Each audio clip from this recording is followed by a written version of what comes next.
Hello everyone, in this video we are going to go over dividing fractions by fractions. Okay, so you should have received a piece of paper like this from me. Make sure that the hole punches is on your left side. We're going to start by putting our name and today's date.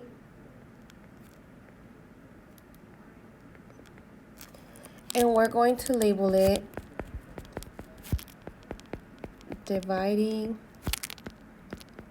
fractions. Okay, let's begin with this problem right here. Remember, a lot of the questions you're going to read is going to say find the quotient, is going to say how many of this are in this. Those are all keywords, indications that you are dividing, okay? Remember, quotient is a vocabulary word. This means divide, okay? So let's do this first one. That's 6/7 divided by 2/7. Remember, when we divide fractions, we multiply by the reciprocal. So we keep the first one, we change to a multiplication, and then we do the reciprocal. That's when we flip these. Now we're left with the multiplication problem. And now remember that song I sang to you in class? Right? We multiply across, multiply across. So now we have 6 times 7. That's 42. And then 7 times 2 is 14. Okay? When you have a problem like this, your answer is an improper fraction, right? This is improper. That's when the top number is bigger than the bottom number. That's improper. When you have that, you have to divide. So we're going to divide here.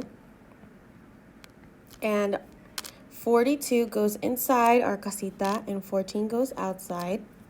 Okay? 42 is being divided by 14. So that means how many times does 14 goes into 42?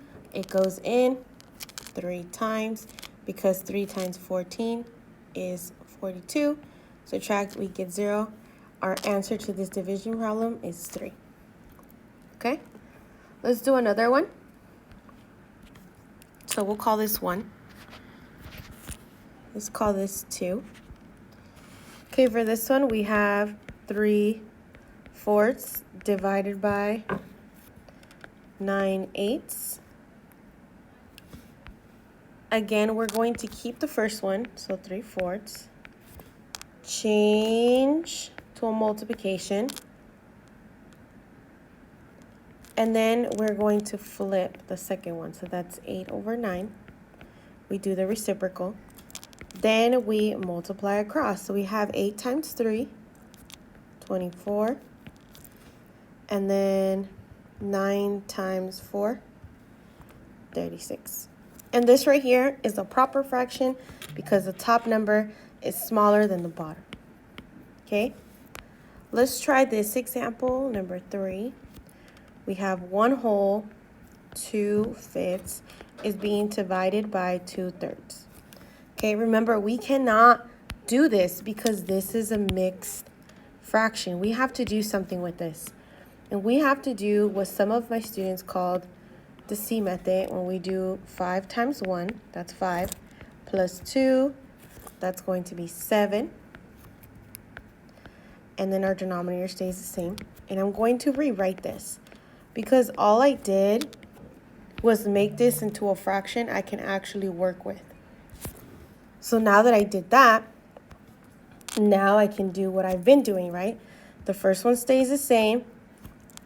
We change it to a multiplication, and we multiply by the reciprocal of the second fraction. Then we multiply across. You have 21/10, okay? Now, I'm going to leave this to you because I'm going to collect this. I'm going to leave this to you to divide. So you're going to do your division. Your 21 goes inside. Your 10 goes outside. Remember, we practiced this in a handout in class. 10 goes into 21 how many times? 2 times. 2 times 10 is 20. We subtract. We have 1 left over. Okay? Our whole number is this. This is our whole number. So our answer is 2 wholes. Our denominator stays the same. Our denominator is 10. And our numerator is 1. Okay?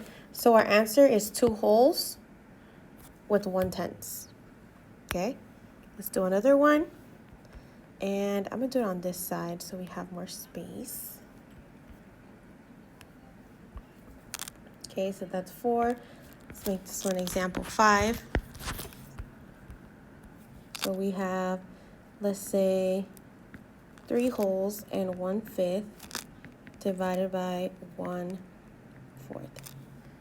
Again, we have to make this into an improper fraction. So that's 5 times 3.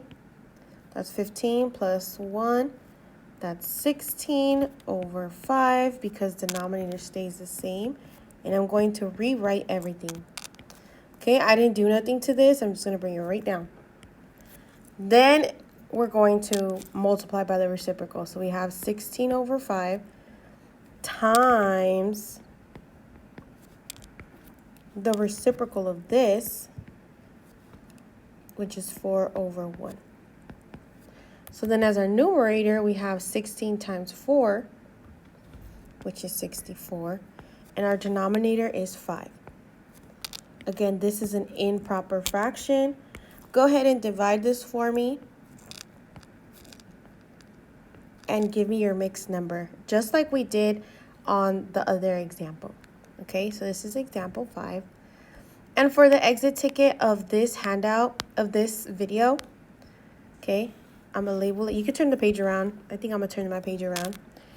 As your exit ticket, what I want to see you do is I want to see you complete this problem.